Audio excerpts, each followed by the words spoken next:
ওনার মতো শিক্ষামন্ত্রী আসলে আমরা চাই না এবং উনি আসলে শিক্ষামন্ত্রীর যোগ্যও না। বাইরে তো অনেক বন্যা হইতাছে, হাঁটু সমান পানি, অন্য স্টুডেন্টদের অনেক কষ্ট হইতাছে।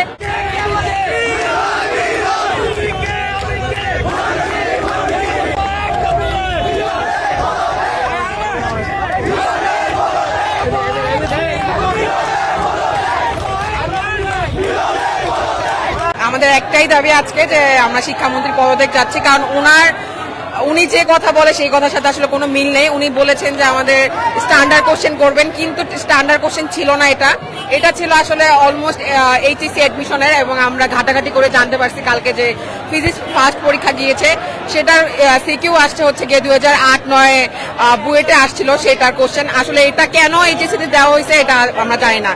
এখন উনি এত কিছু দেখার পরও কোনো বিবেচনা করে উনি স্থগিত করেনি পরীক্ষা।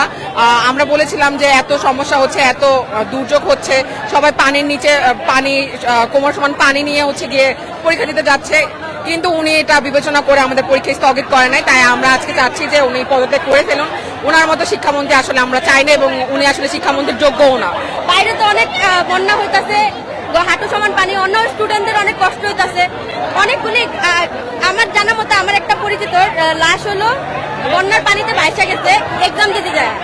তো এইসব করলে তো স্টুডেন্টদের লাইফও নষ্ট হইতেছে, আবার পরীক্ষা এত হার্ড দিতেছে যে স্টুডেন্টরা কানতে কানতে বাইরে সুসাইডি করে ফেলতেছে। তো পরীক্ষা দিয়ে লাভটা কি? মানে বন্যার মধ্যে এই নিয়ে সঠিক সিদ্ধান্ত না।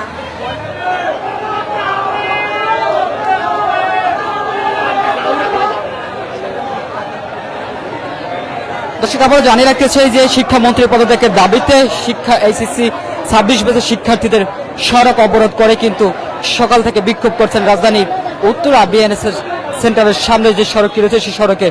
আমরা জানি যে ইতিমধ্যে বিভিন্ন জায়গায় কিন্তু শিক্ষার্থীরা সড়ক অবরোধ করে কিন্তু শিক্ষামন্ত্রীর পদত্যাগের দাবিতে বিক্ষোভটি চালিয়ে যাচ্ছেন। অর্থাৎ গতকাল যেই জলাবদ্ধতার মধ্য দিয়ে শিক্ষার্থীদের পরীক্ষা হলে বসতে হয়েছে এবং একই সাথে যে পরীক্ষার প্রশ্নপত্র যে মান সেটা কিন্তু কঠোর দাবি করে তারা মূলত শিক্ষামন্ত্রীর পদত্যাগ চেয়ে কিন্তু এই সড়ক অবরোধ করে রেখেছেন।